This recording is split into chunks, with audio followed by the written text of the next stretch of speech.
Kelihatan misterius tidak terbuka kepada semua orang, tampak tidak peduli namun berbahaya ketika diremehkan. Di balik bayang-bayang kehidupan, tersembunyi satu kombinasi karakter yang susah ditebak.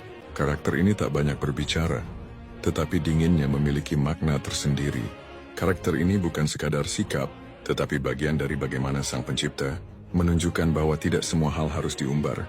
Ada yang diciptakan untuk tampak tak peduli, tapi mengamati, dan hanya bertindak ketika diperlukan, seperti kutub utara yang dingin dan tenang, bisa menjadi bencana, dan seperti bara yang kecil bisa membakar hutan. Sosok ini tidak mudah terlibat dalam hal-hal yang dianggap tidak penting. Baginya, waktu dan tenaga adalah investasi yang tak boleh dibuang sia-sia. Dalam lingkungan sosial, sering disalahpahami sebagai seseorang yang dingin atau sombong, padahal dia hanya memilih untuk tidak berbicara jika tak ada urgensi. Dalam pertemanan mereka memiliki lingkaran kecil yang dipercaya. Kepercayaan baginya seperti kaca, jika pecah tak bisa kembali seperti semula. Sifat ini membuatnya sulit dikhianati, karena mereka telah memilih siapa yang layak berada di sisinya.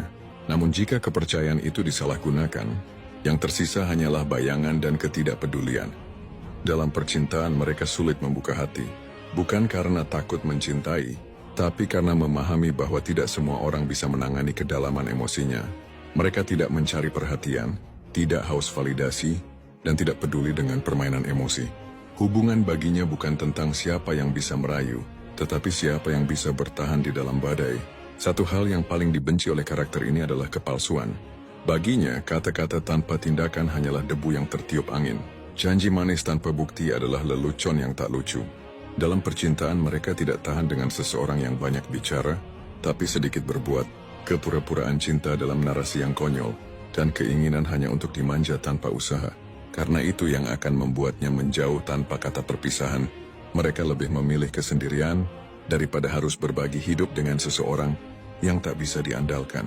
Dalam hal saling menyempurnakan, pengkhianatan bagi mereka bukan sekadar kesalahan, melainkan sebuah pilihan yang dilakukan secara sadar tapi meremehkan konsekuensinya, sehingga mereka susah memberikan kesempatan kedua. Ketika dikhianati, mereka tidak akan marah dengan teriakan, tidak akan menangis dalam kesedihan, tapi akan diam. Dan dalam diam itulah hukuman terbesar diberikan. Mereka menghilang dari kehidupan orang yang mengkhianati mereka, seolah-olah tak pernah ada namamu dalam kisahnya. Namun dalam hal ini, mereka bukan merasa benar, melainkan karena memahami bahwa tidak semua orang layak untuk dipertahankan. Tidak semua luka harus diberi kesempatan untuk sembuh bersama.